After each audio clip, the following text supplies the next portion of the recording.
Très bien. On va voir les hypersensibilités de type 2. On a vu ce matin des généralités sur les hypersensibilités. Quelles étaient ces hypersensibilités?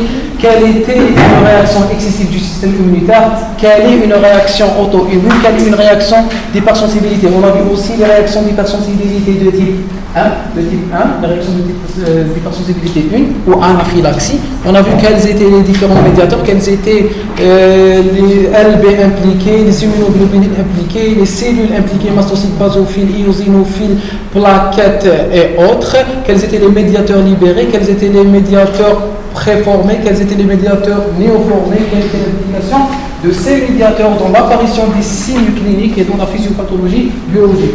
Maintenant, on va voir les hypersensibilités de type 2. On va voir les hypersensibilités de type 2. Ce matin, dans les généralités sur les hypersensibilités, on avait bien défini quelle était la différence entre les hypersensibilités de type 1, 2 et 3 et celles de type 4. On avait dit que les trois premières étaient médiées par des anticorps. Les trois premières étaient médiées par des anticorps alors que le type 4 était médié par des cellules. Elle était initiée par des cellules alors que les trois premières par des anticorps. On avait dit que le type 1, que dans les réactions d'hypersensibilité de type 1, j'avais des antigènes qui étaient libres et qui étaient exogènes. Ils sont exogènement l'organisme.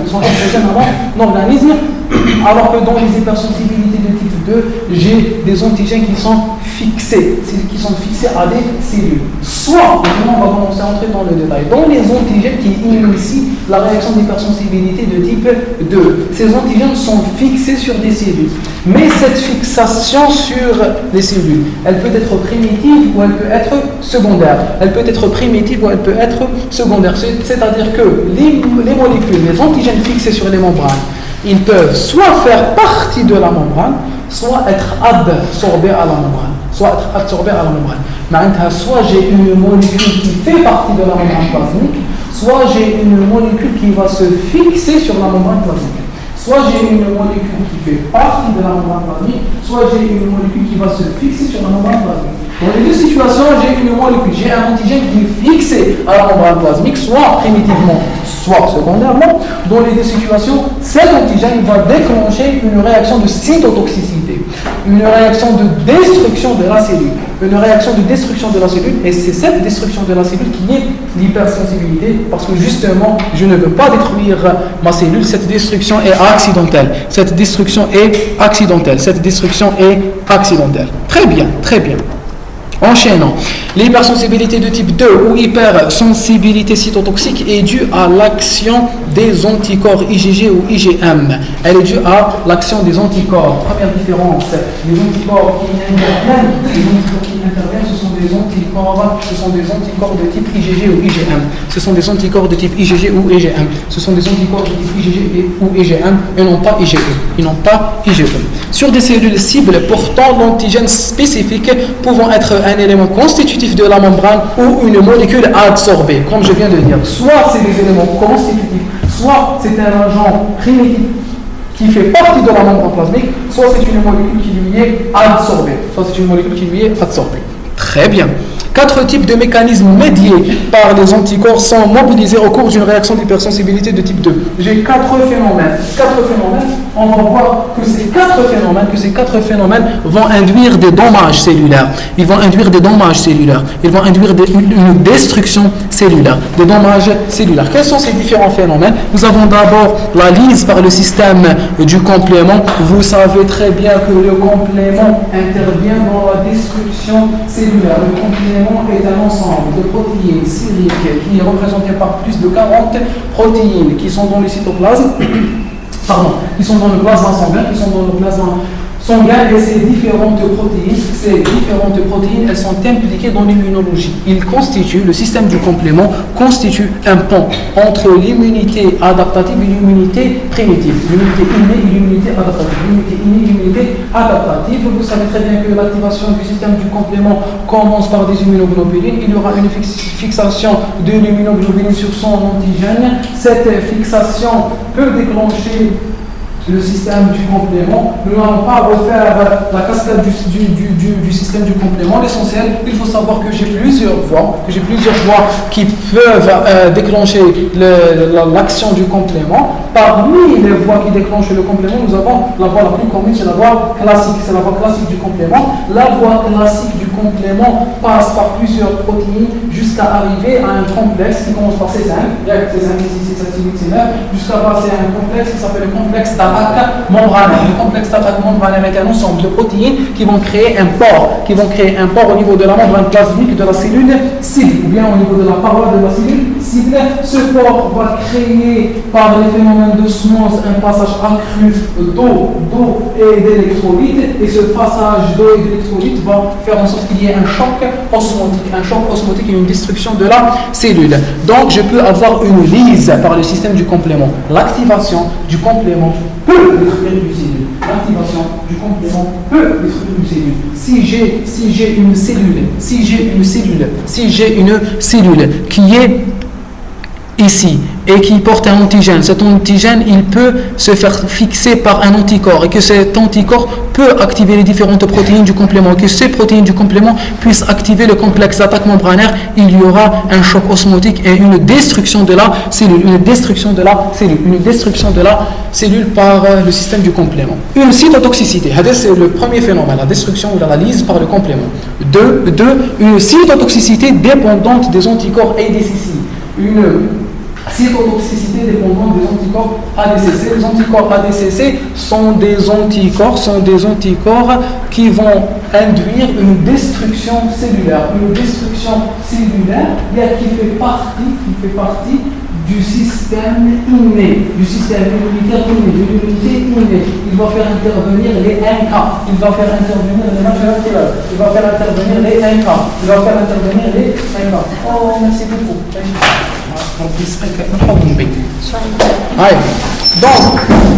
Donc nous avons différents mécanismes. Nous sommes en train de parler de la cytotoxicité qui est médiée par les anticorps ADCC. Je suis en train de parler d'une destruction qui est médiée par les anticorps. On va la voir en détail. L'essentiel, la fixation de certains anticorps sur une cellule cible peut induire la destruction de ces cellules. Cette destruction est indépendante de l'action cytotoxique des LTC.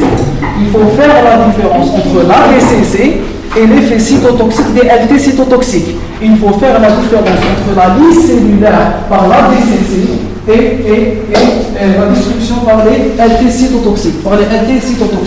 D'accord? La cytotoxicité dépendante des anticorps est une cytotoxicité cellulaire, c'est-à-dire que la cellule va être détruite par d'autres cellules. Mais cette destruction n'est pas une cytotoxicité du LTC. D'accord? Il n'y a pas que le LTC qui peut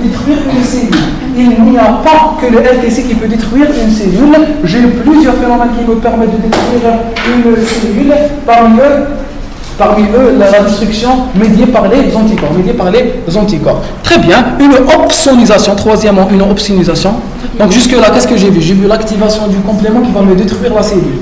Deuxièmement, j'ai vu la fixation d'anticorps qui va activer les cellules qui vont détruire cette cellule. Troisièmement, je vais parler de l'opsonisation. C'est quoi l'opsonisation? L'opsonisation est un phénomène qui permet à une cellule d'être phagocytée plus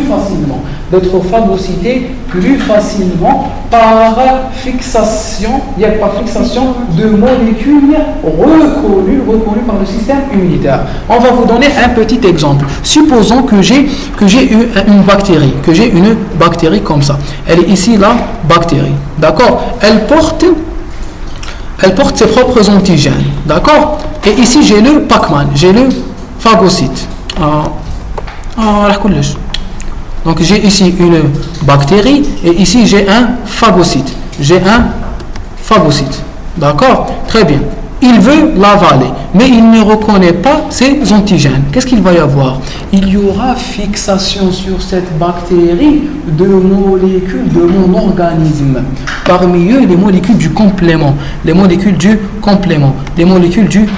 protéines du complément vont venir et vont se fixer ici. D'accord? Ici ici, principalement la protéine C3b. La protéine C3b, par exemple. D'accord? Donc, je vais avoir des molécules, je vais avoir des molécules qui vont se fixer. Et sur ces molécules peuvent se fixer soit des anticorps qui sont portés par le phagocyte, d'accord? Ici, par exemple, je vais avoir un anticorps qui va se fixer sur le phagocyte.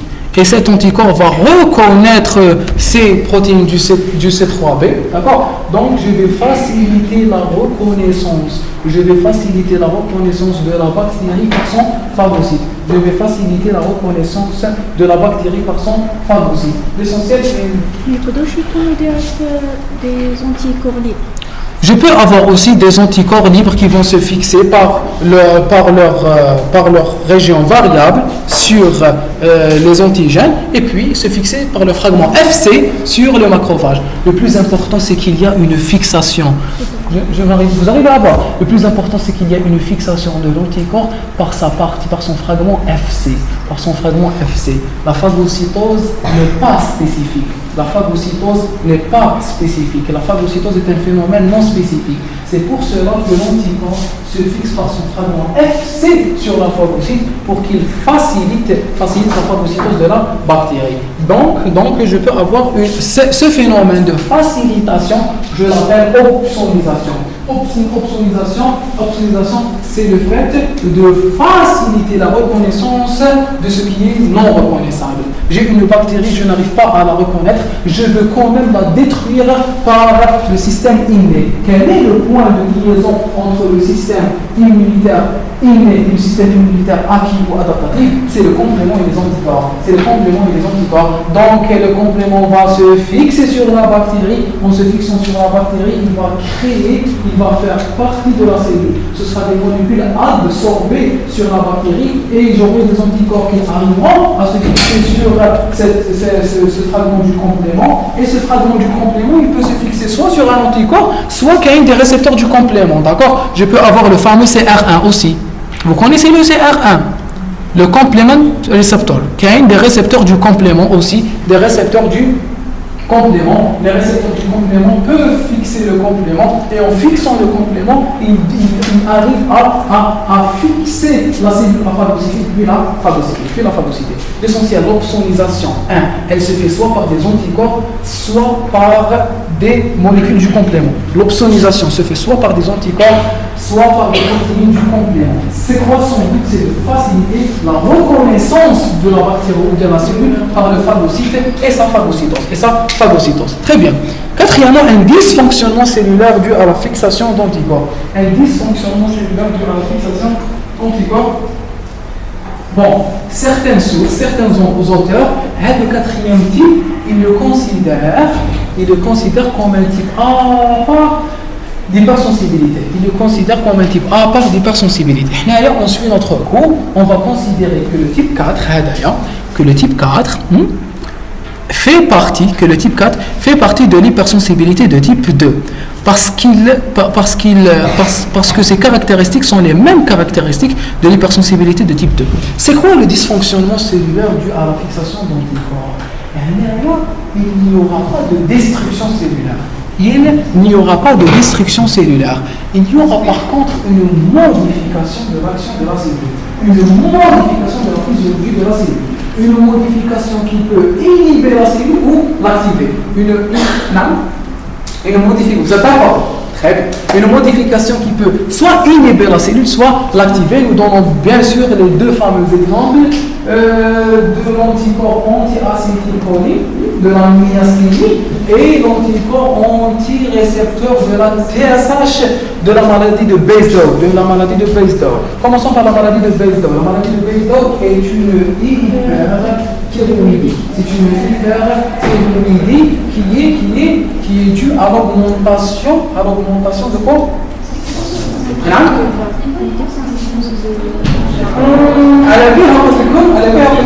Les hypersensibilités et les maladies auto-immunes peuvent se chevaucher. Je vois un chevauchement ici où je vois le lupus érythémateux systémique.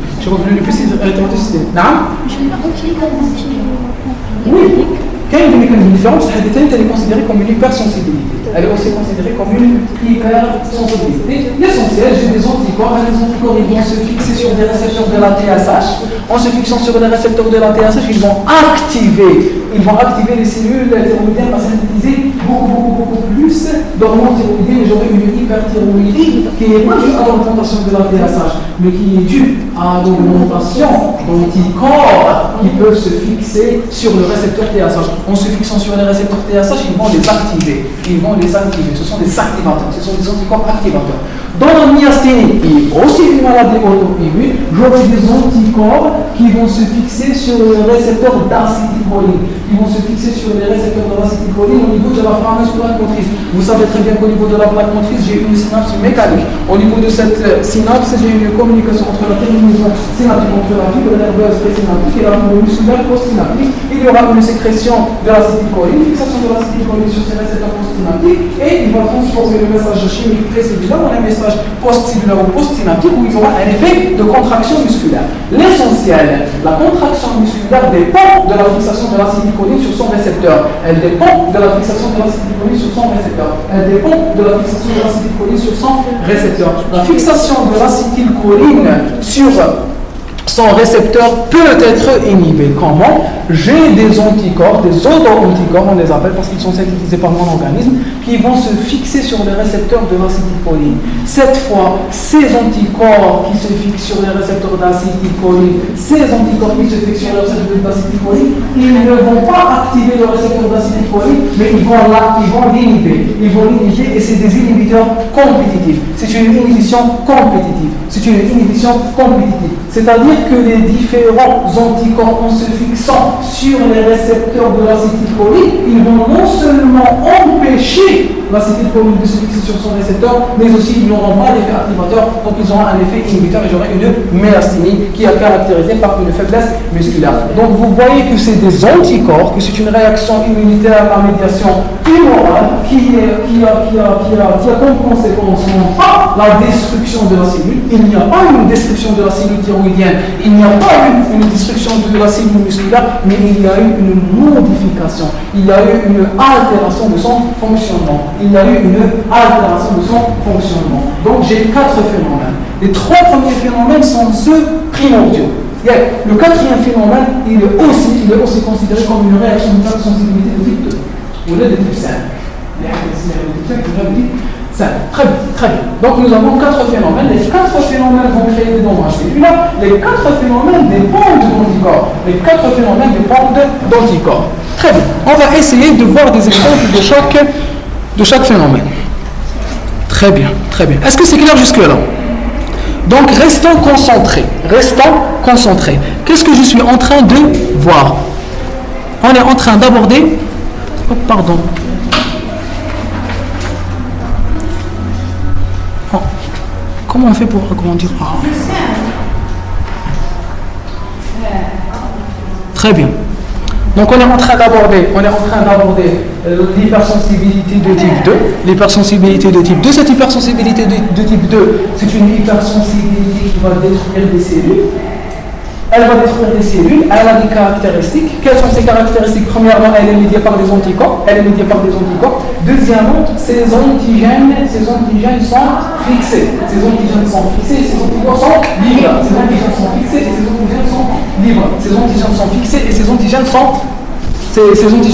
et ces anticorps sont libres. Très bien. Continuons. Les modèles, on va étudier quelques modèles de l'hypersensibilité de type 2. Premièrement, l'allo-immunisation.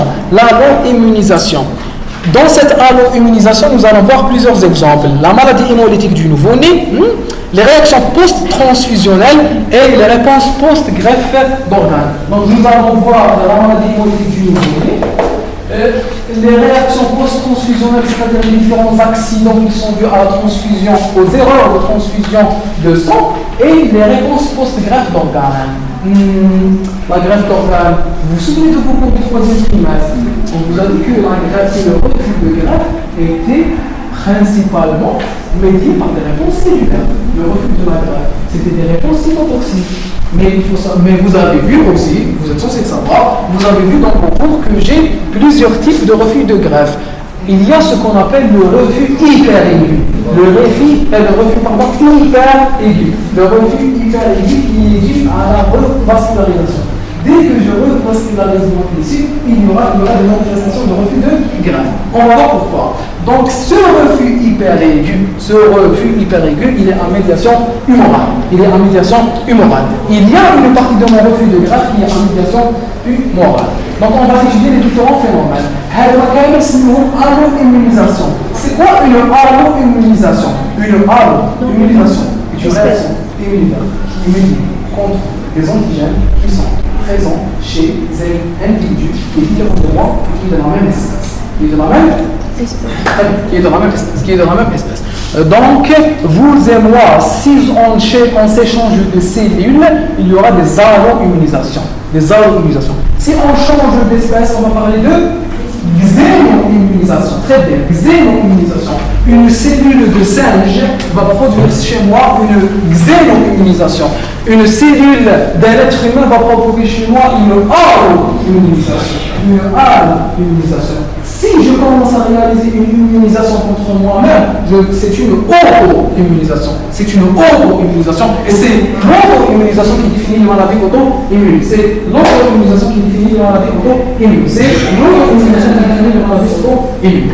Très bien. Donc, on va voir quelle est la relation entre l'hypersensibilité de type 2 et ces allo-immunisations. Très bien. On va commencer par la maladie hémolytique due. Avant de répartir, c'est bien. J'avais organisé les diapos à mais oui, c'est mieux. On va aussi étudier des manifestations auto-immunes. Voilà. Donc j'ai des manifestations auto-immunes qui impliquent les réactions d'hypersensibilité de type 2, comme l'anémie hémolytique auto-immune, le syndrome de Gout-Pasture, la thyroïdite et la myasthénie. La thyroïdite et la myasthénie, la thyroïdite, c'est la maladie de Basedow. Ou la myasthénie, on en a parlé. On a parlé de la myasthénie. La myasthénie, elle est due à quoi? Elle est due à la présence d'auto-anticorps destinés contre les récepteurs d'acétylcholine. Ces auto-anticorps, ce sont des anticorps auto-humains. Pourquoi je les appelle anticorps auto-humains? Parce qu'ils vont reconnaître. Bonjour. Vous étiez là, parce qu'ils vont reconnaître, ils vont se fixer sur des cellules de mon organisme, d'accord? Ce sont des cellules de mon organisme, ce sont des cellules qui sont censées recevoir l'acétylcholine. Donc c'est une maladie auto-immune, mais c'est aussi des anticorps qui vont modifier les modes de fonctionnement cellulaire, et donc c'est une hypersensibilité de type 2. Une hypersensibilité de type 2 peut être une maladie auto-immune. Donc nous allons voir des manifestations allo-immunes et nous allons voir aussi des manifestations auto-immunes. Troisième modèle, la cytopénie médicamenteuse. Certaines lyses cellulaires sont dues à des médicaments. Elles ne sont pas dues à des cellules de mon organisme, ni à des cellules d'un autre organisme. Elles sont dues à des médicaments qui vont se fixer sur mes cellules, donc elles vont être absorbées. L'antigène doit être fixé. L'hypersensibilité de type 2, l'antigène doit être fixé. C'est une caractéristique fondamentale. Déjà, la clinique ou la physiopathologie, dans la physiopathologie, il doit y avoir une destruction cellulaire. Si j'ai un médicament, il fixe sur l'anticorps. Et où la destruction cellulaire? Non. Il va y avoir un antigène qui se fixe sur une cellule et ensuite il va activer des anticorps qui vont venir détruire la cellule. Quels sont les mécanismes de destruction? On a la lyse par le complément, la DCC, l'opsonisation et la modification de l'effet cellulaire. J'ai combien de phénomènes? 4 phénomènes. La DCC, la lyse par le complément, l'opsonisation et la modification de l'effet. J'ai combien d'effets? 4 phénomènes. La lyse par le complément, l'opsonisation, la DCC et la modification de l'effet par la fixation sur les récepteurs d'autres molécules. Très bien. Quatrième modèle, c'est les thrombopénies. On les a considérées à part parce que la manifestation clinique est à part. Je peux avoir des thrombopénies auto-immunes, il y a des thrombopénies qui sont dues à l'effet d'anticorps. Les thrombopénies, comme je peux avoir des anémies, comme on va voir, on va étudier à part l'anémie hémolytique du nouveau-né, il faut aussi savoir qu'il y a des thrombopénies qui sont dues à des anticorps. J'aurai des anticorps qui sont destinés contre les plaquettes, et ces anticorps vont se fixer sur les plaquettes et les détruire. Donc c'est des thrombopénies. C'est quoi une thrombopénie? Une thrombopénie est la diminution du taux de plaquettes dans le sang. C'est la diminution du taux de plaquettes dans le sang. C'est quoi une anémie? Une anémie. Une anémie, c'est excellent. Diminution du taux d'hémoglobine dans le sang. Biologiquement, c'est la diminution du taux d'hémoglobine dans le sang. Très bien, très bien. Quand j'ai une anémie avec une thrombopénie, comment j'appelle ça? C'est faux. Une bicytopénie. On appelle ça une bicytopénie. Quand j'ai une granulopénie avec une leucopénie avec une anémie, avec une thrombopénie, j'appelle cela une pancytopénie. Donc, la pancytopénie, c'est la diminution totale des composants du sang. C'est la diminution des leucocytes, des globules rouges ou de l'hémoglobine et aussi des plaques. Donc, la diminution des trois me donne une pancytopénie. La diminution de 2 entre les 3, je l'appelle bicytopénie. Bicytopénie. Donc, anémie, thrombopénie, leucopénie, bicytopénie,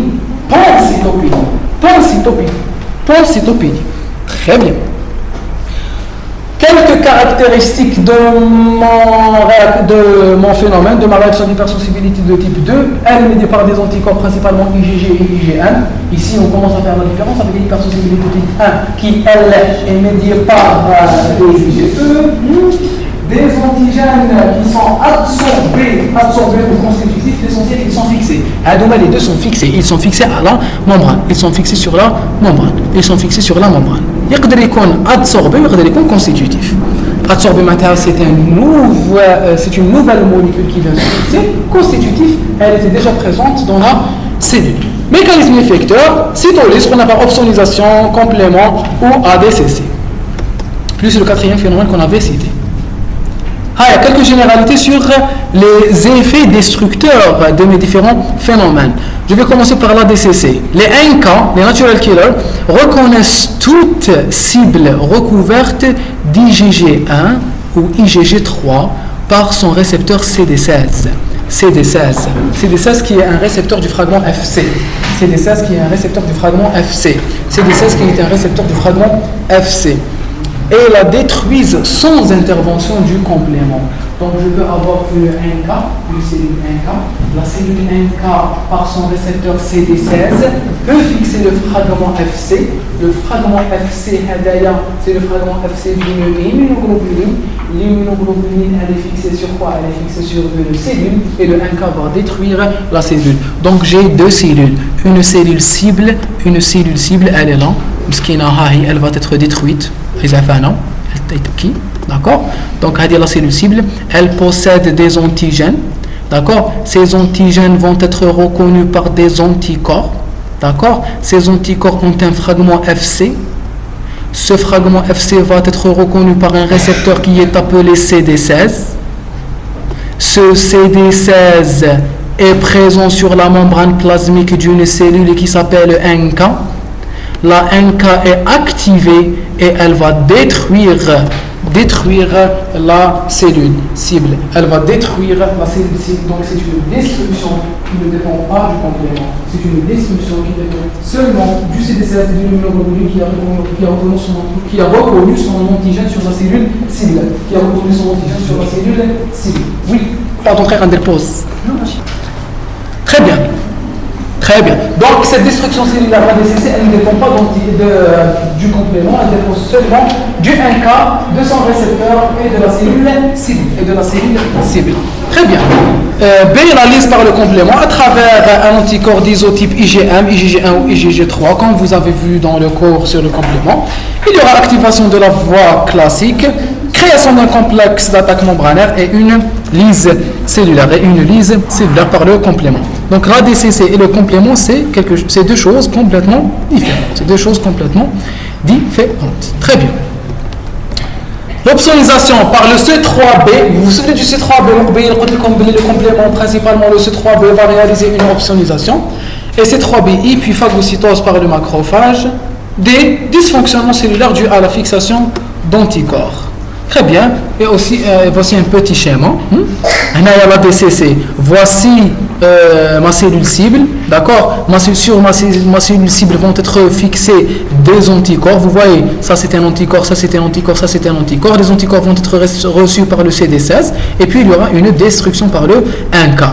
Ici, c'est la destruction médiée par le système du complément. Voici la cellule cible, d'accord, il y aura fixation des anticorps, activation des protéines du complément, création de complexes d'attaque membranaire, d'accord, et destruction osmotique, un choc osmotique, Plus, il faut savoir qu'on a les protéines du complément peuvent réaliser une opsonisation via le CR1, le C3B récepteur est aussi présent sur les phagocytes, d'accord. Donc ici c'est les protéines du complément et les protéines du complément peuvent être reconnues par le macrophage, c'est la phagocyte ou le macrophage, d'accord, et il va le phagocyter. Donc le complément il intervient et dans l'opsonisation et dans la destruction qui dépend du complément. Le complément, il dépend de la destruction réalisée par le complément, complexe d'attaque membranaire, mais il va aussi réaliser une autre réaction qui est l'opsonisation. Est-ce que vous avez compris? On est en train de voir l'hypersensibilité de type 2. L'hypersensibilité de type 2 est une hypersensibilité où il y a destruction de cellules. Sur ces cellules, il y a des antigènes qui sont fixés. Ces antigènes, ils peuvent être soit constitutifs, soit nouvellement absorbés. Les anticorps sont libres. Les anticorps vont se fixer sur leur antigène. En se fixant sur leur antigène, ils vont induire une destruction ou une altération cellulaire. Cette altération cellulaire, elle se fait par 4 phénomènes. Soit la lyse par le complément, soit l'opsonisation, soit la DCC, soit une modification du fonctionnement cellulaire, comme ici. Ici, ce sont des anticorps contre les récepteurs d'acétylcholine dans la myasthénie. Très bien, on a terminé avec les différents phénomènes de destruction. On va maintenant voir les différentes maladies ou les différents phénomènes physiopathologiques dans lesquels sont impliquées les réactions d'hypersensibilité de type 2, dans lesquelles sont impliquées les différentes réactions d'hypersensibilité de type 2. La maladie cœliaque. La maladie cœliaque. Dans la maladie cœliaque, c'est une maladie auto-immune, dans laquelle il y a des auto-anticorps, IgA, sécrétoire principalement. D'accord. Est-ce qu'on peut la considérer comme. C'est pour son état de groupe, c'est une hypersensibilité envers une substance exogène. La maladie cœliaque, non. Je ne pense pas que c'est une hypersensibilité. Non, ce n'est pas une hypersensibilité parce que pour la maladie cœliaque, il faut qu'il y ait un facteur exogène. Très bien. Donc elle ressemble à quoi plutôt? Parce que c'est un exogène, c'est sur les cellules. Non, il y a endogène sur les cellules endogènes. Les protéines, elles vont jouer le rôle d'un aptène. Dans le rôle d'un aptène, elles vont créer une réponse immunitaire. Oui. Ils sont pas censés le faire. En plus, elle est retardée où il y a une implication cellulaire. Ça, il y a une augmentation. Mais il y a une augmentation identique ici, la sécrétion, où il y a une destruction cellulaire. Ou je ne sais pas si on peut la considérer comme une hypersensibilité de type 4, dans la maladie cellulaire. Donc je ne sais pas.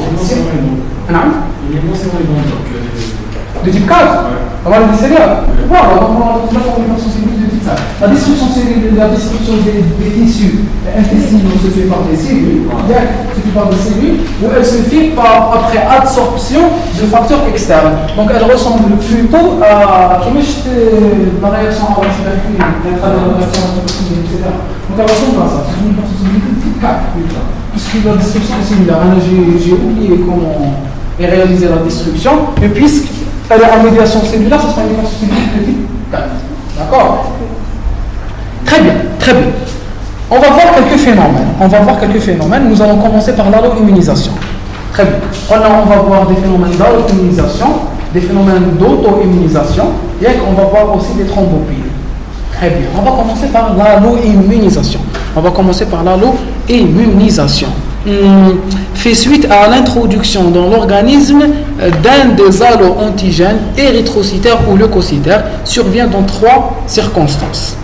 Grossesse, allo-immunisation photomaternelle, maladie hémolytique du nouveau-né, transfusion sanguine, transplantation d'organes ou de tissus. S'il vous plaît. Il peut y avoir une différence entre le tissu détruit, ici c'est immuno. Oui, très bien. Il peut y avoir une différence entre les tissus détruits, et l'organisme dont je parle. N'est-ce pas les caractéristiques de l'hypersensibilité de type 2, c'est des cellules intrinsèques, c'est des antigènes intrinsèques qui vont être détruits. Intrinsèque, on n'a pas précisé intrinsèque à quoi. Il faut faire attention. Quand je vais parler de la transplantation d'organes, il y aura une destruction des tissus. Les tissus détruits sont les tissus du donneur. Et non pas du receveur. Donc, maître louche, les cellules du donneur sont des cellules extrinsèques. Parce qu'il reste intrinsèque quand on considère le tissu lui-même. Quand je parle d'une hémolyse, quand j'introduis des globules rouges du donneur chez un receveur, ce sont les globules rouges du donneur qui vont être détruits et non pas du receveur. Et je ne les considère pas comme des antigènes extrinsèques parce qu'ils sont intrinsèques à la cellule, ils sont intrinsèques au tissu dont je parle. Donc, comme je dis un individu ou un tissu, il faut bien préciser de quoi nous parlons. Quand nous désignons, quand nous parlons d'un antigène intrinsèque ou d'un antigène extrinsèque. Mais si tu fais greffe, c'est extrinsèque. Mais si tu fais greffe, c'est extrinsèque. D'accord? On a fait les caractéristiques de l'hypersensibilité de type 2, il y aura destruction de cellules par reconnaissance à travers des anticorps d'antigènes intrinsèques. Même si, dans certaines situations, ces antigènes vont se retrouver sur des cellules qui sont étrangères à mon organisme, qui m'a fait la greffe ou qui m'a la transfusion sanguine. Est-ce qu'on est d'accord? Donc là, ça va commencer à se compliquer. Vous vous concentrez, s'il vous plaît. Vous concentrez. Donc, on va voir des exemples d'allo-immunisation.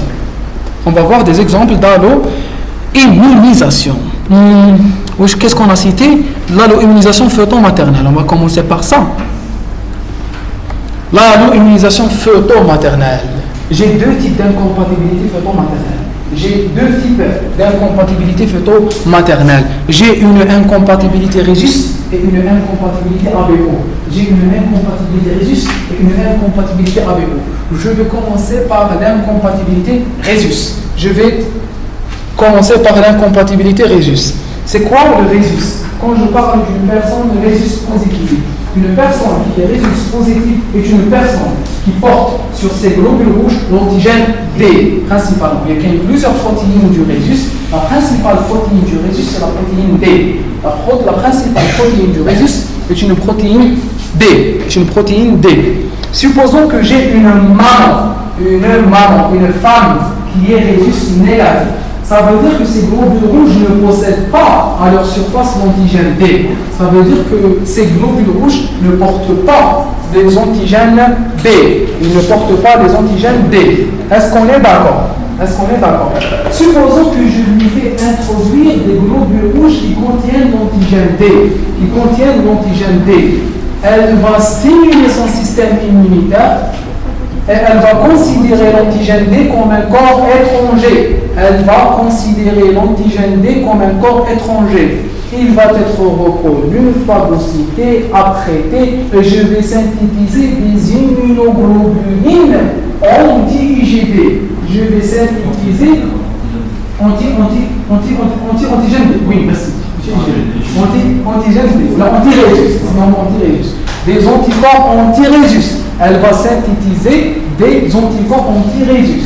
Est-ce qu'on est d'accord? Hein? La première fois, oui, de type IgA. La première fois, ce sera une réaction primaire, il y aura une sécrétion d'IgA. Supposons maintenant que ça a la première phase de sensibilisation. Après plusieurs années, je lui remets ou je lui redonne une cellule qui porte à sa surface toujours une nouvelle cellule, Heilig, qui porte l'antigène D à sa surface. Son système immunitaire va le reconnaître pour une deuxième fois. J'ai maintenant des LBM, j'ai des LB mémoires, qui peuvent rapidement se transformer en plasmocytes, et en se transformant en plasmocytes, ils peuvent sécréter rapidement des IgG. Ils peuvent sécréter rapidement des IgG. Ils peuvent rapidement sécréter des IgG. Ils peuvent rapidement sécréter des IgG. Et ces IgG peuvent être sécrétés en grande quantité. Et ces IgG sont dus à une deuxième immunisation. Donc, ils ont subi la commutation isotopique, c'était des IgA ou des IgG. Et ils ont subi la maturation d'affinité. Maintenant, ils vont reconnaître facilement ce globe rouge et le détruire. J'ai une maman qui est rhésus négatif. Elle a épousé un papa. Une femme qui a épousé un homme. Un enfant. L'enfant taha, il est rhésus positif. Il a un rhésus négatif. La maman est rhésus négatif. Son enfant est rhésus positif. Lors de la grossesse, il n'y a pas de contact entre le sang maternel et le sang fœtal. Il n'y a pas de mélange de sang entre le sang maternel et le sang fœtal. Vous savez très bien qu'il y a des échanges materno-fœtals. Vous savez bien qu'il y a un placenta. Et au niveau de ce placenta, le sang ne se mélange pas. J'ai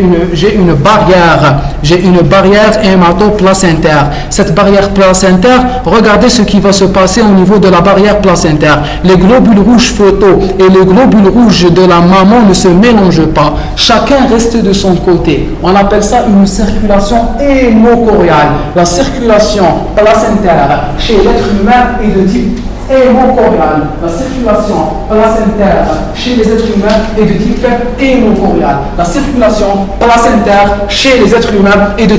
hémocorial. Au niveau de cette circulation, il existe une barrière placentaire qui sélectionne les molécules qui peuvent passer. Les globules rouges ne peuvent pas traverser la membrane placentaire. Les cellules ne peuvent pas traverser la membrane placentaire. Donc chaque globule rouge reste de son côté et ils réaliseront dans leur côté les échanges. Il y aura échange des gaz, le O2, l'oxygène va sortir des globules rouges maternaux pour aller aux globules rouges fœtaux, pour que les globules rouges fœtaux puissent acquérir du O2 et ensuite migrer et aller l'apporter au fœtus. Et il y a la même chose, les cellules fœtales, les globules rouges fœtaux vont ramener du CO2 et l'éliminer, il va traverser la barrière puisqu'il est lipophile, les gaz sont lipophiles, les gaz peuvent traverser facilement les membranes, ils peuvent être éliminés et traverser la barrière pour être fixés sur les globules rouges ou les diffuser dans le plasma sanguin de la maman, et ils vont être transportés vers la circulation sanguine maternelle. L'essentiel, c'est que les deux sangs ne se mélangent pas. Quand est-ce que je peux avoir un mélange entre le sang maternel et le sang fœtal? Je peux avoir lors de l'accouchement où il y a une destruction de vaisseaux sanguins, où il y a des saignements importants. Je peux l'avoir aussi lorsque je réalise des gestes invasifs, lorsque je réalise des prélèvements amniotiques à la maman, lorsque je réalise des manœuvres de version externe ou interne. Donc, qui traite la maman enceinte? D'accord? Lorsqu'il y a un traumatisme, lorsque la maman subit une chute car elle a des saignements, les deux sangs peuvent se mélanger. En se mélangeant, il y a un contact entre le sang rhésus positif du fœtus et le sang rhésus négatif de la maman. Les protéines ou les cellules immunitaires de la maman vont reconnaître L'antigène D, ils vont le reconnaître comme un corps étranger et ils vont développer une première réaction immunitaire qui est médiée par des IgM. Donc ils vont sécréter les IgM. Les IgM vont être sécrétés ici, du côté maternel. Et les IgM sont géants, les IgM sont gros, ils ne peuvent pas traverser la membrane placentaire. Les IgM ne peuvent pas traverser la membrane placentaire. Donc au cours de la première grossesse, le premier fœtus est sain. Le premier fœtus ne risque aucun danger et il naît sans anomalie. Très bien. Il y a eu d'accord. Donc elle a eu une deuxième grossesse maintenant. Elle a eu une deuxième grossesse sans aucune prévention. Elle n'a rien pris lors de l'accouchement, lors des manœuvres de version externe, elle n'a rien pris. D'accord. D'accord. Donc lors d'une deuxième grossesse, il faut savoir que maintenant la maman peut avoir des IgG. Elle peut sécréter des IgG parce qu'il y a des plasmos, parce qu'il y a des IgM. Et il faut savoir que les IgM, même au repos, même s'il n'y a pas de mélange entre le sang maternel et le sang fœtal, j'ai un taux basal d'immunoglobuline. J'ai un taux basal qui dit l'électrophorèse des protéines serrées. Quel est un taux d'IgG? Quel est un taux d'IgG? Le taux d'IgG, il est dû à quoi? Il est dû à la sécrétion continue d'immunoglobulines.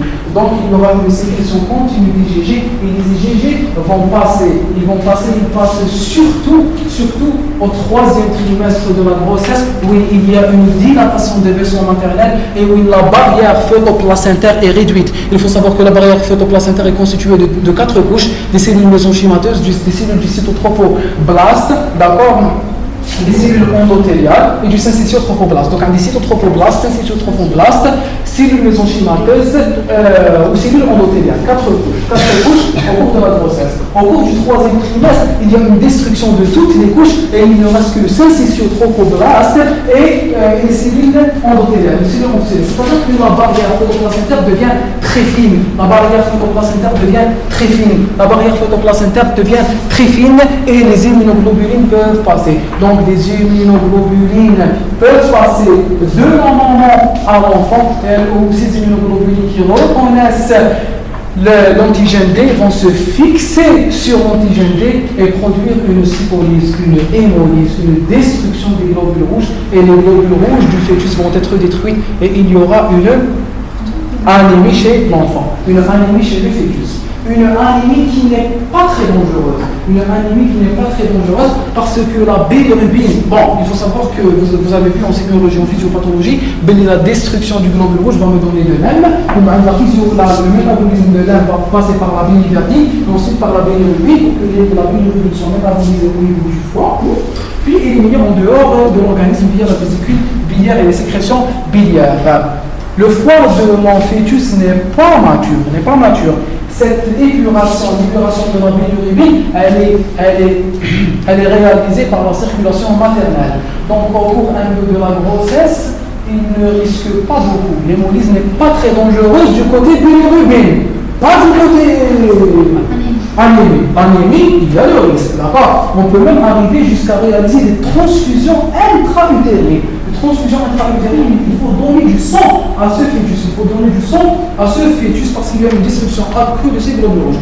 Mais la bilirubine n'est pas dangereuse. Par contre, il y aura une continuation de la destruction des globules rouges. Et cette destruction du globule rouge donnera beaucoup de bilirubine. La bilirubine, vous savez avant sa métabolisation, elle est lipophiile, elle est hydrophobe. Donc elle va passer rapidement les membranes lipidiques et elle peut aller dans les noyaux gris centraux, dans le cerveau et dans les noyaux gris centraux, pouvant causer le fameux ictère nucléaire. Ictère nucléaire qui est très nocif, il pourrait y avoir une destruction et des séquelles irréversibles, des séquelles neurologiques irréversibles. C'est pour cela que l'ictère chez les nouveau-nés doit être pris au sérieux. L'ictère chez les nouveau-nés doit être pris au sérieux. Est-ce que vous avez compris l'anémie, une diminution du taux d'hémoglobine hémolytique, elle est due à la destruction du globule rouge du nouveau. Est-ce que vous l'avez compris? Là, c'est quand j'ai une immunisation Rhésus. C'est la plus courante et c'est la plus grave chez la plus courante. c'est elle la plus sérieuse. C'est la plus sérieuse. C'est la plus sérieuse. Comment on la prévient-on? Comment la prévient-on? C'est là, mais facilement, comme disons-nous, Algériens, peuple béni. Donc, comment prévient-on cette anémie hémolytique du nouveau-né? Le système immunitaire, il dit non, d'accord? Donc, avant qu'il y ait une reconnaissance, avant qu'il y ait une stimulation du système immunitaire, je vais neutraliser les antigènes. Je vais neutraliser les antigènes. Très bien. Qu'est-ce que je vais faire? Je vais donner des antidés. Rien d'une manœuvre externe. Chez la rhésus négative, une maman rhésus négative. Rien de ce qu'on fait, un accident ou je lui injecte des immunoglobulines. Elles doivent être injectées dans les 48 à 72 heures. Elles doivent être injectées dans les 48 à 72 heures. Donc je vais lui injecter des anticorps. Je vais lui injecter des anticorps. Ces anticorps, ce sont des anticorps antigènes D. Ce sont des anticorps anti-antigènes D. Ils vont se fixer sur l'antigène D. En se fixant sur l'antigène D qui est présent dans sa circulation, qui est potentiellement présent. La femme, elle a accouché. Puisqu'elle a accouché, il y a eu une destruction de vaisseaux sanguins. Puisqu'il y a eu une destruction de vaisseaux sanguins, il peut y avoir lieu, un contact entre le sang du fœtus et le sang de la maman. Il peut avoir lieu un contact entre le sang du fœtus et le sang de la maman. S'il y a eu contact, les globules rouges du fœtus, et je vais les neutraliser. Je vais les neutraliser avant que le système immunitaire de la maman ne les reconnaisse. Avant que le système immunitaire de la maman ne la reconnaisse, la maman, elle ne va ni fixer l'antigène D, ni avoir des IgM, ni plus tard créer des IgG. Elle ne va pas du tout les regarder. C'est comme ça qu'on prévient, c'est le traitement préventif de l'anémie hémolytique du nouveau-né. Très bien. Supposons maintenant que ça, l'anémie hémolytique, il y a eu une hémolyse, qu'il y a eu le traitement curatif. Le traitement curatif, c'est quoi? C'est la photothérapie. Ou la transfusion en sang. Est-ce qu'on est d'accord? Vous avez dit que l'ictère sur le nouveau-né doit être pris sérieux. Donc, pas vraiment l'ictère sur le nouveau-né, les physiologistes. Il se trompe. Donc, il y a des caractéristiques de l'ictère. L'ictère physiologique, il a des caractéristiques. L'ictère physiologique n'apparaît jamais dans les premières 24 heures. L'ictère physiologique n'est jamais persistant. Il ne persiste pas après 10 jours. D'accord? L'ictère physiologique n'est pas du tout important. Donc, il n'y a pas de coloration importante. L'ictère, c'est quoi le problème avec l'ictère? C'est qu'il est fréquent. نصكم جاهم un ictère qui كانوا جاهم بوصفار. Puisqu'il est fréquent, il est banalisé par la société. غير واحد يجي بوصفار غير une maman, une nouvelle maman, le nouveau-né تاعها يجي un ictère تجي سلفتها ولوستها وعروستها وجداها كاع تقولها راجلك انت هذه عجوزتها تقولها راجلك جا الإكتار qui كان صغير مش فضل تحكي لها. Donc il est banalisé par sa fréquence. Mais le fait que l'ictère physiologique soit l'ictère le plus fréquent ne doit pas nous faire négliger l'ictère, parce que l'ictère il peut être physiologique comme il peut être pathologique. Donc déjà, quand il apparaît les premières 24 heures, c'est un ictère pathologique. D'accord? Donc quand il y a un ictère, il faut consulter, il faut surveiller la bilirubénémie. Si c'est un ictère physiologique, si c'est un ictère physiologique, un ictère au lait de femme, etc., il y a plusieurs types d'ictères qui sont plutôt banals. On le surveille, et quand on le surveille, on le contrôle. D'accord? Il ne faut pas le négliger. On est d'accord? Voilà. C'est que? J'ai une autre question.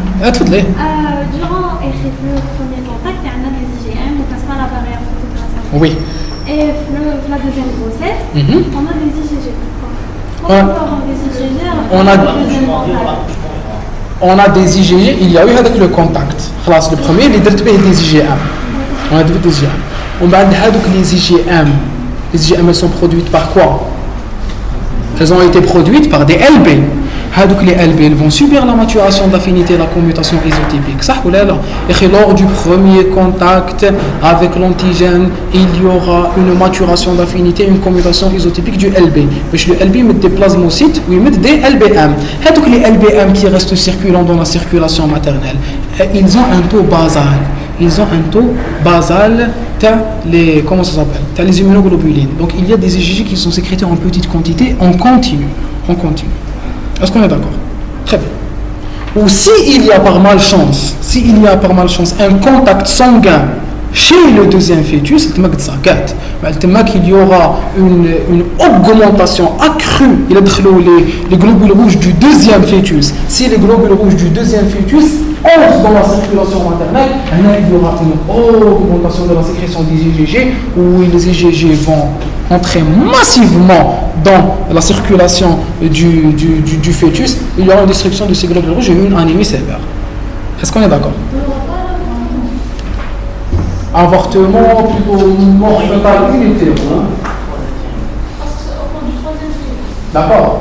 On est une phase qui est avancée dans le process. Avortement, on ne parle pas d'avortement avant 22 semaines. D'accord. Enfin, avant 22 semaines, oui. Est-ce qu'on est d'accord? Il y a d'autres questions. Tafaddalna ou la tafaddal. Ça vous intéresse? Est-ce qu'on est négatif ou le négatif? Zédo. Voilà, c'est pas si rare. Ça c'est l'incompatibilité. Rhésus. Quelle est une incompatibilité ABO qui n'est pas vraiment incluse dans votre programme? Le cours les antigènes ABO, une maman, il y a A, le bébé a un B, c'est pas grave. Il y a des positifs. Ou là, une maman qui a un O, ou le fœtus il a un A, c'est aussi pas grave. Il faut savoir que je peux aussi avoir. شوف نقول لكم واش قال لكم في الكور تاعكم وما نقول لكم واش كاين في الصح. في الكور تاعكم واش قال لكم باللي on vous a dit que le système ABO était médié par des anticorps de type IgM naturel. Dans ma circulation sanguine, je suis A positif. Je suis A positif. Je suis A positif. Je suis résisté. On est d'accord. J'ai des antigènes A ou des anticorps anti-B. J'ai des anti-B. Est-ce que j'ai des anti-B ou non? J'ai des anti-B.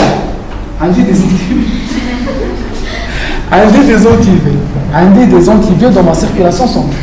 Les anti-B, ce sont des IgA. Donc ils ne risquent pas de traverser la membrane transplacentaire. Ils ne risquent pas de la traverser. Même s'il y a un contact entre le sang fœtal et mon sang, lorsqu'il y a un contact entre le sang fœtal et mon sang, supposons, je ne suis pas une femme, supposons qu'une femme ait un groupe sanguin. Supposons qu'une femme ait un groupe sanguin A, ou le fœtus B. Donc elle a des anti-B. Il joue des globules rouges. T'as le fœtus, il donne la circulation. Qu'est-ce qui se passe? Très bien. Il y aura une agrégation rapide. Parce que la maman, elle a des IgM. Les IgM, ils sont circulants. Mais les systèmes immunitaires, ils donnent une réaction ou des IgG. Je ne vais pas synthétiser des IgG parce que ce sont les IgM qui vont reconnaître l'antigène et le neutraliser. D'accord? C'est pour cela que la présence d'anticorps naturels va protéger l'immunisation. Il n'y a pas d'immunisation ABO. Est-ce qu'on est d'accord? Et on n'a pas d'IgG à anti-B comme ça. Si, justement, c'est la présence des IgM naturels, ils vont jouer le rôle. Je tiens avec le sérum, la maman rhésus négative, on a des anticorps. Pourquoi je lui donne des anticorps? Je lui donne des anticorps pour empêcher son système immunitaire d'être activé. Ça, voilà. Une bonne immunisation ABO, j'ai des anticorps naturels. Donc ce sont ces anticorps qui vont se fixer sur les globules rouges du fœtus et ne pas laisser le système immunitaire s'activer. Non, mais il y a déjà un taux bas. Mais tout ça apparaît placentaire. Un IgM, il vient d'où l'IgG? On a des IgM qui sont présents, des IgM qui sont naturels. S'il vous plaît, suivez. Quand il y a des IgM qui sont naturels, je suis la maman, ou j'ai un fœtus, je suis A, ou il est B, j'ai des anti-B. Le globule rouge ou jazz l'andi. Qui jazz l'andi, mes IgM vont l'attaquer. Oui. Anti-B, IgG, ma cache. Sauf, elle a touché au point faible. C'est ce qu'on vous a dit dans le cas. Il faut savoir qu'il existe une immunisation du système ABO. Elle a des caractéristiques. Premièrement, nous avons les membres de groupe O. Deuxièmement, elle est dirigée contre les antigènes A. À l'âge. Où je les facteurs qui font en sorte qu'il y ait l'immunisation. Premièrement, certaines bactéries. Donc, la maman, elle vit. Puisqu'elle vit, elle va rencontrer des bactéries. Il faut savoir que certains antigènes bactériens sont des antigènes A-like. Mais ce sont des antigènes qui ressemblent à l'antigène A. On a déjà une bactérie, j'ai pseudomonas. Un pseudomonas, il m'a infecté. Quand il m'a infecté, mon système immunitaire l'a attaqué. Quand il l'a attaqué, il a donné des antigènes T. Un de ces antigènes ressemble à l'antigène A du groupe sanguin. Donc il va développer des IgG contre l'antigène A. Mais le cas, je fais des globules rouges, je passe une bactérie. Ça, là. Très bien. Donc je vais synthétiser des IgG contre l'antigène A. Donc les infections répétées, la transfusion répétée, les mamans qui sont polytransfusées, qui ont reçu beaucoup de transfusions, puisqu'elles ont reçu des transfusions, il faut savoir que les transfusions font du sang mélangé, font des débris cellulaires, d'accord? Donc il y a un risque important de chez des antigènes A dans le santé. Donc il faut savoir qu'une tumeur, la nature, il y a des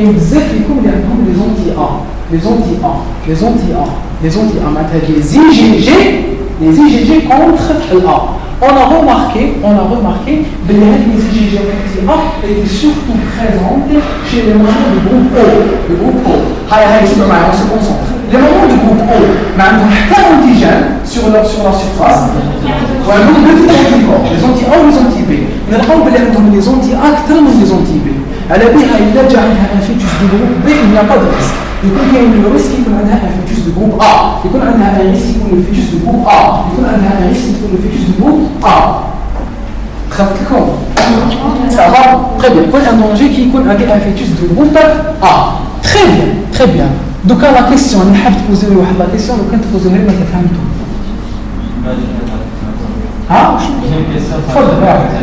Comment savoir là le groupe sanguin a été le prélèvement on ne cherche pas dans la situation normale qui dit que je ne sais pas si le groupe sanguin est. Donc s'il y a des anomalies l'échographie qui peuvent même indiquer un défaut de croissance ou un défaut d'anémie si le bruit cardiaque fœtal n'est pas régulier, s'il y a une tachycardie, donc il y a des cliniques. C'est la clinique qui va m'orienter. Le fœtus, il n'est pas normal à l'échographie, il n'est pas normal pour les explorations. Il faut savoir que la grossesse, elle est bien codifiée. Le suivi de la grossesse, il est bien codifié. Quand il y a des analyses en préconception, quand il y a des analyses le premier mois, deuxième mois, troisième mois, quatrième mois, d'accord? Chaque mois, je dois réaliser des investigations spécifiques. Quand je suspecte une anémie, je vais chercher le groupe. On ne va pas faire ça à tous les enfants. C'est déjà un geste invasif. Il a qu'un groupe positif ou il y a négatif à un mytho. Peut-être un contact sanguin, plus le risque infectieux, etc. La question est que vous poser où elle est.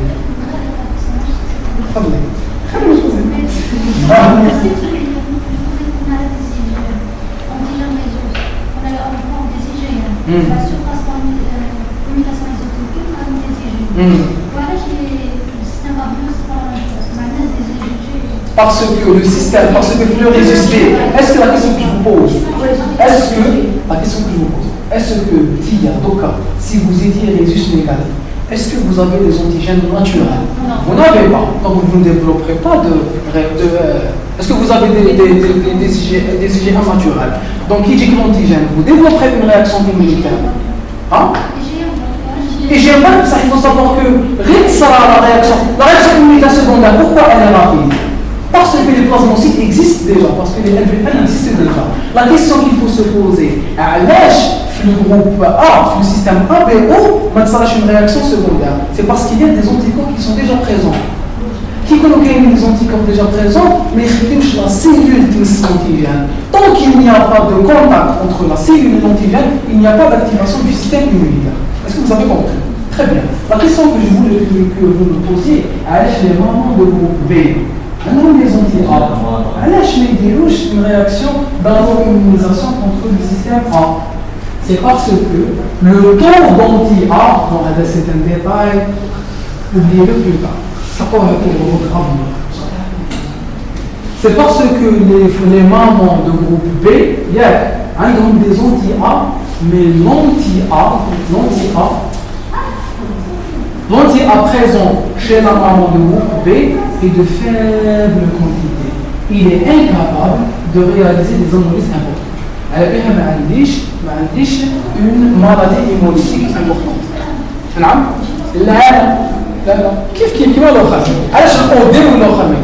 Est-ce qu'on est d'accord? Donc c'est des mamans de groupe E, il y a des anti-A et des anti-B, et c'est surtout une réaction dirigée contre des antigènes A. Donc une réaction d'antigène A. J'espère que vous faites tout la immunisation plutôt maternelle. Qui a une question? Est-ce que vous avez des questions? Est-ce que vous avez des questions? On passe à autre chose. Allez, on continue. Donc il y a une incompatibilité fœto-maternelle Régis, mais il y a aussi une incompatibilité fœto-maternelle ABO. L'incompatibilité fœto-maternelle ABO n'est pas très fréquente, elle n'a pas une signification clinique et c'est pour cela qu'on ne l'évoque pas, mais elle est là, elle existe. Est-ce qu'on est d'accord? Vous êtes comme un dernier détail.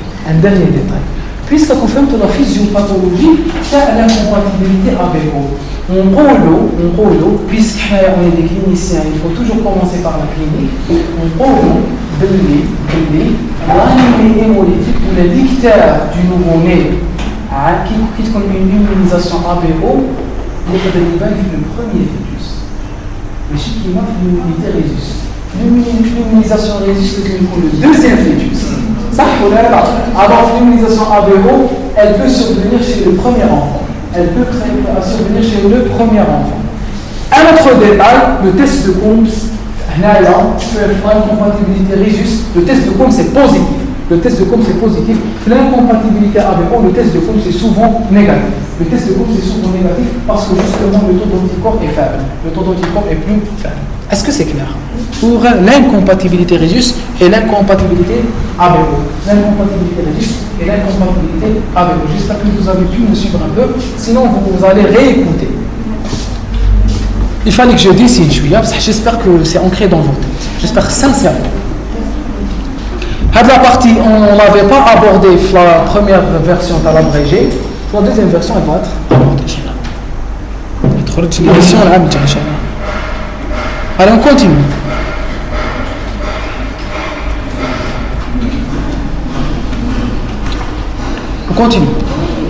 Voilà un petit schéma. Diagnostic de la maladie hémolytique du nouveau-né, test de Coombs. Le fameux test de Coombs. Test de Coombs. C'est quoi le test de Coombs? Le test de Coombs est un test immunologique qui me permet de prouver la présence d'anticorps.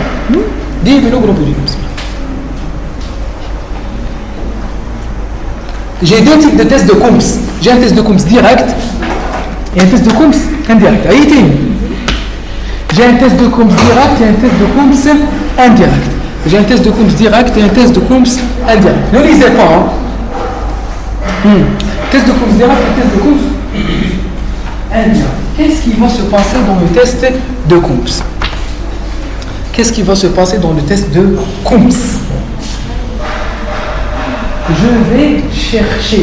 Je vais chercher la présence ou non de la maladie hémolytique du nouveau-né. je vais diagnostiquer la maladie hémolytique du nouveau-né. Le but, le test de Coombs, il est utilisé, il a plusieurs indications, bien sûr, il a plusieurs indications. L'indication mise en évidence maintenant, c'est le diagnostic de la maladie hémolytique du nouveau-né. Je veux prouver, est-ce que mon patient, il a cette anémie ou là il ne l'a pas? Mon fils, est-ce qu'il a cette anémie? Est-ce qu'il a cette anémie ou il a? Est-ce qu'il a cette anémie ou pas? Donc comment je peux prouver la présence ou pas de la maladie? C'est en prouvant la présence des anticorps, des immunoglobulines IgG destinés contre les globules rouges du fœtus, contre les globules rouges IgD, le système Rhésus. Donc, qu'est-ce que je vais faire? Je vais commencer par le test de Coombs direct. Le test de Coombs direct. Il faut savoir que j'ai deux tests de Coombs. Un test de Coombs direct et un test de Coombs indirect. Dans le test de Coombs direct, qu'est-ce que je vais faire? Je vais prendre mon fœtus. À la naissance ou au cours de la intra-utérine, je vais prendre son cordon ombilical. Le cordon ombilical, il comprend quels sont le sang maternel et le fœtal. Allez, il y a le maternel et le fœtal.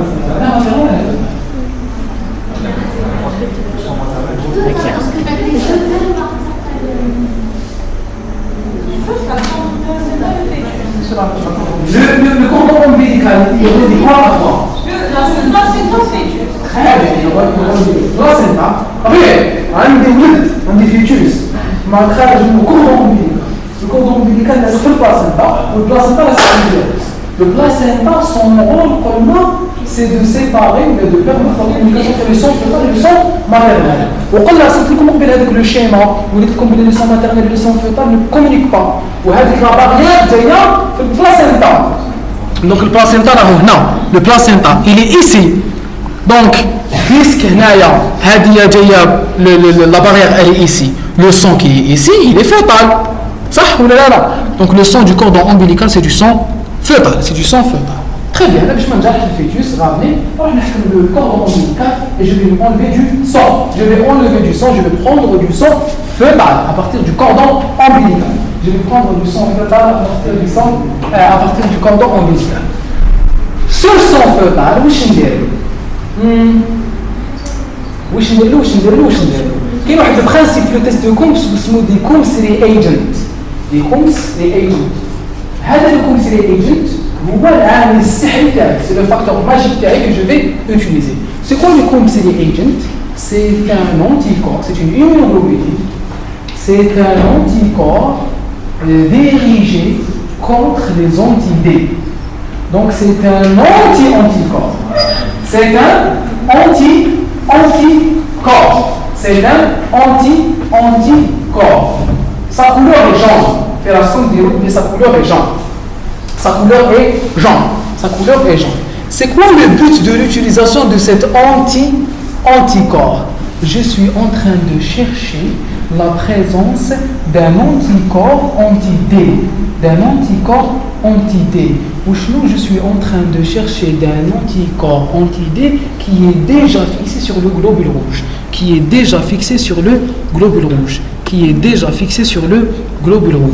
Regardez ce qu'il y a. J'ai un globule rouge que j'ai tiré du cordon ombilical. Ce globule rouge, c'est un globule rouge du fœtus. Si la maman, elle comprend des IgG anti-D, si la maman, elle a des anticorps anti-D, si la maman possède des anticorps anti-D, معناتها جابت un premier fœtus ou des cellules, des globules rouges fœtaux sont partis dans sa circulation, elle a développé une réaction immunitaire des IgM, sa dénaturation d'affinité, une commutation isotypique, elle a sécrété des IgG, elle a commencé à sécréter des IgG qui ont traversé le placenta et qui sont partis dans le cordon ombilical pour aller dans le sang fœtal. Elle vient le cas où la maman a des IgD, la maman possède des IgG anti-D, les immunoglobulines anti-D. Les immunoglobulines anti-D vont se fixer sur le globule rouge. Alors, qu'est-ce que je vais faire? Je vais ajouter à mon sang les anti-anti-D. Les anti-anti-D. J'ajoute les anti-anti-D à mon mélange et je regarde. S'il y a eu hémagglutination, ça veut dire que mon mélange contient des globules rouges qui sont fixés par des anticorps. Et là, il faut faire très attention. Les anticorps jaunes, le Kumsiri agent, les anticorps jaunes ne peuvent pas se fixer sur le globule rouge. Ils ne reconnaissent pas le globule rouge. Ils reconnaissent les anticorps verts. Ils reconnaissent les anticorps verts. Donc, s'il y a des anticorps verts, les anticorps jaunes peuvent se fixer sur les anticorps verts. Mais s'il n'y a pas d'anticorps verts, les anticorps jaunes ne peuvent pas se fixer. Donc, il y a la maman, des anticorps verts. C'est la hémagglutination. Il a la maman à l'âge, les anticorps jaunes, mais avec des globules rouges, je peux le libre. Il n'y a pas d'hémagglutination. Donc, s'il y a hémagglutination, la maman, elle a des anti-D et le fœtus est en train de subir une anémie hémolytique. S'il n'y a pas d'agglutination, le fœtus n'est pas en train de risquer cette maladie. Regardez. Quand j'ajoute les immunoglobulines anti-D, ces anti-D vont se fixer sur les IgG. Donc je vais augmenter la quantité de globules rouges qui sont fixés. Alors j'ai des globules rouges, j'ai plusieurs globules rouges. Chaque globule rouge est lié à un globule rouge par l'immunoglobulin vert. Ça, l'immunoglobulin vert, vous savez que c'est des IgG. Et les IgG ont un faible pouvoir agglutinant. Ils ont un faible pouvoir agglutinant parce qu'ils ont de récepteurs. Je vais augmenter la capacité agglutinatrice de mon IgG en ajoutant des IgG anti-IgG. C'est des immunoglobulines qui peuvent fixer des immunoglobulines. Donc, les immunoglobulines, elles vont fixer des immunoglobulines, et les immunoglobulines, elles ont déjà fixé des globules rouges. Il y aura une hémagglutination, et je dirais que le test de Coombs direct est positif. Le test de Coombs direct est positif. Le test de Coombs direct est positif. Il est positif parce qu'il y a eu hémagglutination. S'il n'y a pas d'hémagglutination, ça veut dire que mon mélange ne contient pas d'anticorps verts. Et je sais que les gens ne peuvent pas se fixer sur le globule rouge, et donc j'aurai un test de Coombs négatif, un test de Coombs direct négatif. Pourquoi je l'appelle test de Coombs direct? Pourquoi je l'appelle test de Coombs direct? Je l'appelle test de Coombs direct, pardon. Pourquoi je l'appelle test de Coombs direct? Je l'appelle test de Coombs direct parce que la réaction est réalisée directement. Je suis en train d'utiliser le mot déjà. Qui va utiliser le mot déjà dans la phrase? Je suis en train de chercher des anticorps qui sont déjà fixés sur les globules rouges maternels. Je suis en train de chercher des anti-antigènes D, des anti-D qui sont déjà fixés. À la fin de le fœtus avec des globules rouges fixés فيهم des anti-D. أنا واش ندير؟ نحرم les globules rouges وندير لهم الكومسيلي agent. Puisque ماشي انا اللي حطيت les anti-D يصفوا من بعضهم، يصفوا من تلقائي نفسهم، spontanément. Donc je l'appelle test de Coombs direct. Je l'appelle test de Coombs direct. On va voir maintenant le test de Coombs indirect. Le test de Coombs indirect. Le test de Coombs indirect ساهل اللي فهمتوه. راكم تشوفوا هذه الكتيبه كامل انا درناها. Le test de Coombs indirect c'est quoi? لو تيست قبل نشوف بالك على حاجه لازم تشوف هذه الفراز. انا هذه الفراز حطيتها في طروه زماني قاعد غير نعاود فيها في الاكواريوم حتى نسقط هكا في راسي. واش قلت كاين دو فراز لازم نحفظهم. لا بروميير فراز لو تيست دو كومبس ديريكت vise à chercher des anticorps fixés sur le globule rouge. Donc le but du test de Coombs direct, c'est de trouver les globules rouges.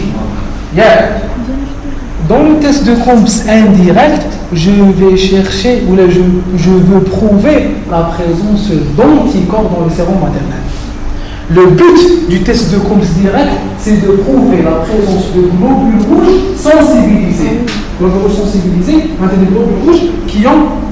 Vous voulez sortir? Vous? Oui. Si vous voulez sortir, vous pouvez sortir, il n'y a pas de problème. Très bien. Donc le but du test de Coombs direct, c'est de chercher ou de prouver la présence de globules rouges sensibilisés. Le but du test de Coombs direct, c'est de prouver la présence de globules rouges sensibilisés. Le but du test de Coombs direct, c'est de prouver la présence de globules rouges sensibilisés. Le but du test de Coombs direct, c'est de prouver la présence de globules rouges sensibilisés. Le but du test de Coombs indirect, c'est de prouver la présence d'anticorps dans le sérum maternel. C'est de prouver la présence d'anticorps anti-D dans le sérum maternel.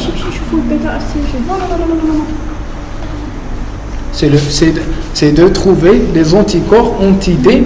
Quelle d'autre utilisation? Vous êtes en train de rapporter un cas la famille. شوفوا دوك نقول لكم احنا هذه l'utilisation, on va citer quelques autres pathologies auto-immunes où je cherche où j'utilise le test de Coombs indirect.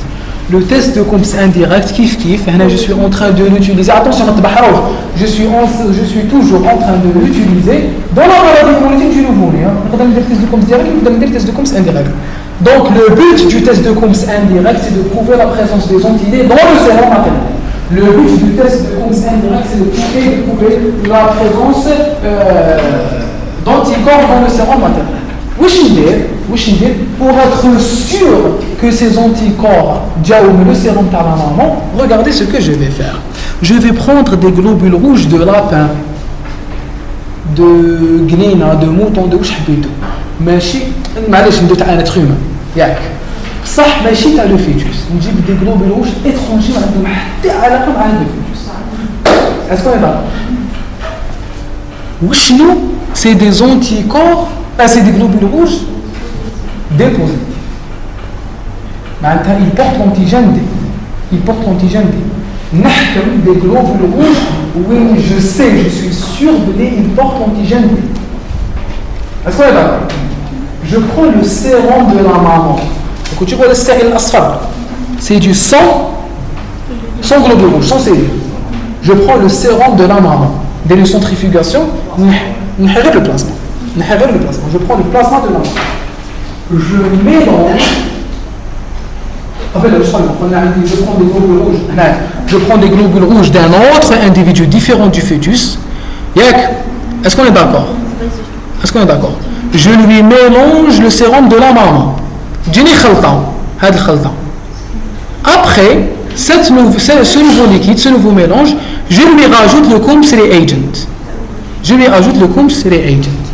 S'il y a eu agglutination, ça veut dire que le globule rouge à la veille, le substrat il existe, à la veille, le complexe humain il existe, parce que c'est moi qui ai mis des globules rouges qui portent l'antigène D.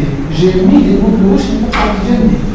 Je leur ai ajouté le sérum à la maman. À deux suppositions. Il est le sérum à la maman fait les anti-D. Les anti-D vont se fixer sur les globules rouges en ajoutant le conseil et ça agglutination. Il est le sérum à la maman me fait les globules rouges. Je vais rajouter de l'eau, donc ils ne vont pas se fixer sur les globules rouges. Puisqu'ils ne se fixent pas sur les globules rouges, l'ajout du conseil agent ne va rien faire et il n'y aura pas d'agglutination. Donc la présence de l'agglutination, elle nous prouve quoi? Elle nous prouve la présence des molécules vertes de sérum. Puisque c'est moi qui l'ai rapporté à la veille de des globules rouges à c'est des globules rouges propres, c'est des globules rouges qui n'ont pas d'anti-D collés à leur surface.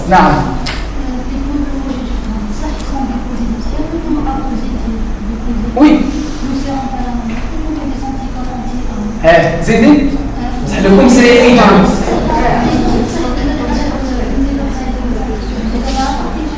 ما قلتلكش des anti-immunoglobulines spécifiques كامل les anticorps. Je choisis un Coombs reagent qui est spécifique à l'anticorps que je suis en train de chercher. Est-ce qu'on est d'accord? Sinon, tu as la spécificité. Je sais remplacer les anticorps thermologiques. Quelle est un taux série de positif? C'est vrai ou pas? Quelle est d'autres conditions? Il faut savoir que je sensibilise mon expérience par des degrés de température, par des concentrations. Ça me dépasse. C'est des trucs immunes. D'accord? Donc, à la belle de l'agglutination, l'anti-D sera à telle température, à telle concentration. Alors, je peux le contrôler. Quel est un moyen d'augmenter la sensibilité de mon test? La sensibilité et la spécificité, plus important, et la spécificité de mon test. Donc les faux positifs, je peux les éliminer. Le test de Coombs. Le test de Coombs indirect. C'est quoi le but du test de Coombs indirect? Le but du test de Coombs indirect est de prouver à la présence d'anticorps dans le sérum maternel. Comment je fais? J'apporte des globules rouges propres, je leur rajoute le sérum maternel. En leur rajoutant le sérum maternel, j'ajoute le groupe CAG. S'il y a hémagglutination, ça veut dire que les globules rouges ont fixé quelque chose, et ce quelque chose, il est au niveau du sérum maternel. Et je dirais que le test de Combs indirect est positif. Et voilà, on a terminé avec le test de Combs indirect. Réaction transfusionnelle par incompatibilité ABO, c'est clair, c'est facile. Un donneur et un receveur. J'ai des anticorps naturels dans mon organisme de type IgM. Une personne qui a un groupe A, elle possède des anticorps anti-B. Une personne qui a un groupe B, elle a des anticorps anti-A. Il y a une personne qui est du groupe AB, elle ne possède pas d'anticorps. Une personne qui est du groupe O, elle ne possède pas d'antigène, elle possède les deux anticorps. Si j'injecte des sangs qui ne sont pas compatibles, il y aura une hémagglutination par des anticorps naturels. Le rejet de greffe hyperaigu. Le rejet de greffe hyperaigu, c'est quoi? Il survient quand le receveur possède des... Et comment on fait? Je vais effacer. Très bien. Il survient quand le receveur possède des anticorps préformés. Ils sont prêts contre les antigènes du greffon, tissu revascularisé directement après la transplantation. Les réactions les plus graves sont dues au ABO et ils peuvent faire intervenir le système HLA. C'est quoi ce principe? Ce principe est tel. J'ai un donneur et un receveur. J'ai fait une greffe où j'ai introduit un tissu dans un organisme. J'ai introduit un nouveau tissu dans un organisme. Ce tissu est complet. Quand je remets la vascularisation, quand je suture les vaisseaux et que je libère le sang, le sang du receveur va aller dans les vaisseaux du tissu du donneur, il y aura des réactions immunitaires. Ces réactions, elles sont dues à quoi? Elles sont dues à des IgG, d'accord, qui circulent dans mon organisme et qui sont spécifiques, préformés, qui circulent dans mon organisme et qui sont spécifiques à des antigènes présents dans la greffe. D'ailleurs, c'est un individu que je n'ai jamais rencontré. Comment je peux avoir des anticorps qui lui sont spécifiques? C'est parce que quels des anticorps de type IgG ou de type IgM, il y a qui peuvent reconnaître des antigènes qui sont présents chez plusieurs individus. Je vous donne un exemple.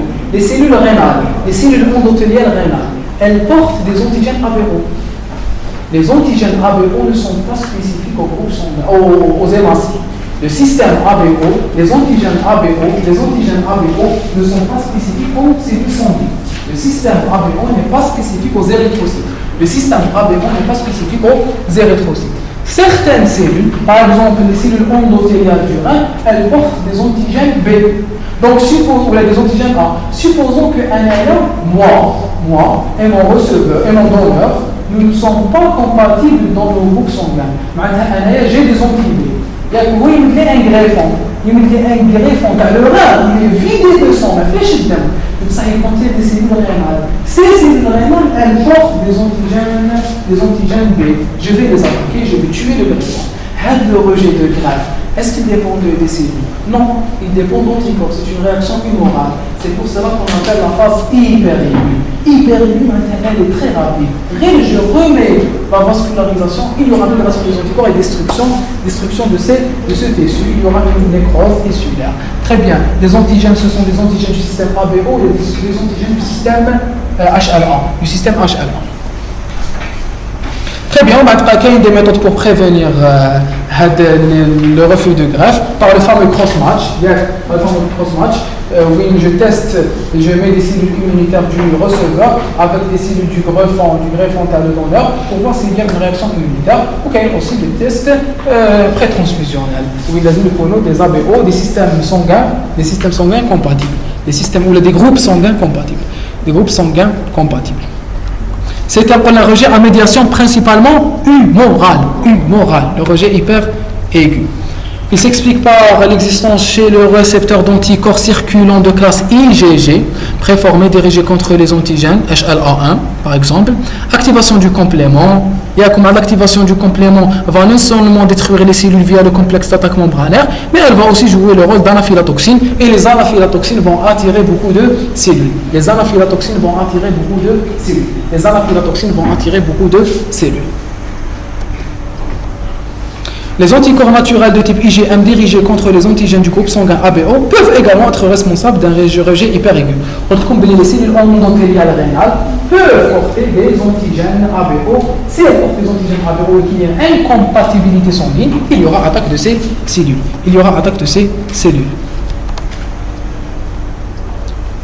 Mais ce n'est pas important, vous la lisez. Les manifestations auto-immunes. Allez, on termine, on va presque terminer. Avec la sensibilité de type 2. Oui, mais ça, non. Ça va. Les manifestations auto-immunes. Donc, ils nous ont cité des exemples simples. Ce n'est pas très important, mais on les a cités dans votre cours, on les cite. Quand il y a des anticorps, il faut savoir que j'ai des maladies auto-immunes à anticorps chauds, ou quand il y a des maladies auto-immunes à des anticorps à anticorps froids. D'accord? Les maladies à anticorps chauds, ce sont des maladies où les immunoglobulines agissent à de fortes températures. Elles agissent à de fortes températures. Ou les immunoglobulines à température froide, elles agissent à de faibles températures, à des températures froides.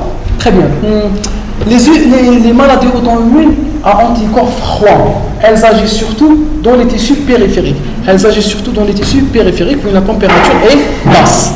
Mais on dit aussi qu'ils réalisent des réactions extravasculaires, alors que les réactions à immunoglobulines chaudes, elles sont surtout vasculaires. Donc elles sont extravasculaires ou elles sont vasculaires. On va lire. Les auto-anticorps chauds IgG qui fixent le complément hémolyse intravasculaire, ou les auto-anticorps froids, surtout des IgM qui fixent. Deuxième année fort ou la tête. J'ai oublié, il faut 27. Non, j'ai 27 je crois. 27. Si je fais française, il a marqué des choses.